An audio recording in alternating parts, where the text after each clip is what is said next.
La filière de bananes de Guadeloupe et Martinique joue un rôle majeur dans l'économie des deux îles. Elle est le premier employeur privé. 700 planteurs apportent leur savoir-faire à cette culture bien particulière. Découvrons ensemble toutes les attentions portées à ce fruit, du champ à la mûrisserie. Contrairement à ce que l'on pourrait croire, le bananier n'est pas un arbre, mais une herbe géante qui peut atteindre jusqu'à 15 mètres de hauteur. Les variétés cultivées aux Antilles, quant à elles, ne dépassent pas 6 à 7 mètres. Il faut 20 à 25 semaines pour que le bananier atteigne sa taille adulte. Dès lors, une inflorescence sort du bananier, la popote. Après l'apparition de la fleur, vous avez vraiment le régime qui tombe, donc qui sort avec les bractées. Donc ce qu'on appelle les bractées, ce sont ces éléments-là. Donc une fois que toutes les bractées tombent, vous avez le régime qui s'ouvre. Une fois que le régime est bien ouvert, 6 mois après plantation, donc vous avez le comptage. Ce comptage, matérialisé par un ruban de couleur, permet de déterminer la date de récolte. Ensuite, les ouvriers vont engainer les régimes avec une gaine plastique recyclable pour les protéger du soleil et des insectes.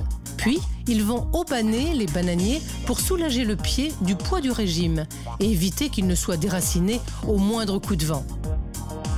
Malgré son apparence, la banane est un fruit très fragile qui nécessite beaucoup de précautions. C'est pourquoi la récolte des régimes se fait à la main. Les régimes sont alors transportés vers une remorque spécialement adaptée appelée le chariot. Arrivés à la station, les régimes de bananes vont être libérés de la gaine bleue protectrice. Puis, méticuleusement, ils vont être épistillés complètement. C'est-à-dire qu'on enlève le reste de la fleur présente au bout de chaque banane. Il faut savoir qu'un régime peut donner jusqu'à 200 fruits. Ils sont toujours cueillis verts. Ce n'est qu'une fois arrivés en magasin que les bananes prendront la couleur jaune que tout le monde leur connaît. Vient ensuite la partie nommée dépatage. On enlève toutes les mains de la hampe du régime à l'aide d'un ustensile spécialement adapté pour les mettre directement à tremper dans un bac de nettoyage à l'eau claire. C'est ensuite le moment d'apposer les stickers. Celui-ci même qui permet d'identifier rapidement la banane de Guadeloupe et Martinique dans les rayons de fruits et légumes. Pour finir, les mains de banane vont être placées dans des cartons renforcés afin de ne pas provoquer de meurtrissure ou d'écrasement. Ce processus de mise en carton est une étape délicate car elle garantit l'arrivée en métropole d'une banane de bel aspect. Les cartons seront ensuite palettisés et aussitôt chargés dans des camions réfrigérés pour éviter la maturation précoce des bananes jusqu'au bateau qui traversera l'océan. En passant par Fort-de-France, puis Pointe-à-Pitre, la traversée du navire aura duré 10 jours pour 6000 km de distance. Ce transport maritime permet à la fois de diminuer le coût d'importation et de dynamiser la vie économique des deux îles. Une fois arrivés au port, les conteneurs réfrigérés ou reefers sont donc déchargés et stockés temporairement dans une zone alimentée en courant électrique afin de garantir la chaîne de température dirigée à 13 degrés. Les conteneurs sont ensuite réceptionnés et ouverts dans l'entrepôt de 14 000 m² de la société Dunfresh, également située dans l'enceinte du port.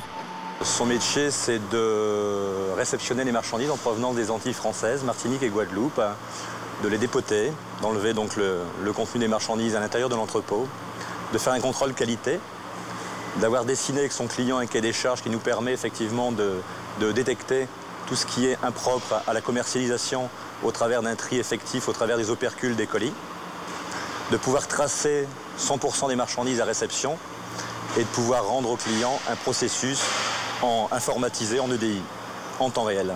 Nous sommes une équipe de 10 personnes, dont moi. Donc il y a une équipe qui travaille en scoring, une équipe qui travaille sur le terrain, donc directement au dépotage des conteneurs, et une équipe de 2 personnes qui travaillent en logistique. Le service logistique de l'Union permet de fluidifier et d'assurer la qualité des chargements. Et aussi on a une partie d'attribution des marchandises en fonction des exigences des clients.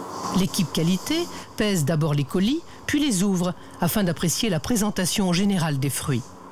Les bouquets de bananes sont alors comptés par rangée. On vérifie ensuite leur calibre à l'aide d'un grade de référence, puis on mesure la longueur des fruits de façon à savoir s'ils ont la taille minimum requise. Toutes ces informations sont retranscrites sur une feuille de score qui caractérise, note et relève l'ensemble des défauts par colis, par main et par fruit. Suite à ce passage décisif des contrôles qualité, nos bananes antillaises repartent et poursuivent leur route en direction des mûrisseries, les premiers clients des producteurs de bananes de Guadeloupe et Martinique. Donc là, entre ces deux fruits, vous avez ce qu'on appelle le mûrissage.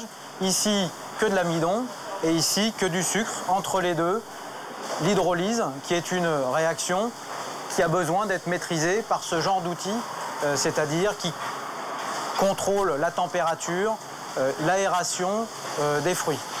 Nous avons une part de la clientèle qui est très attachée à l'origine antillaise. L'origine antillaise bénéficie d'un préjugé favorable de la part de beaucoup de clients. Et qu'il soit petit ou gros d'ailleurs, hein, ça n'a rien à voir avec la dimension du client. C'est qu'il y a cette affinité, c'est un produit français et les gens ici lui donnent une préférence.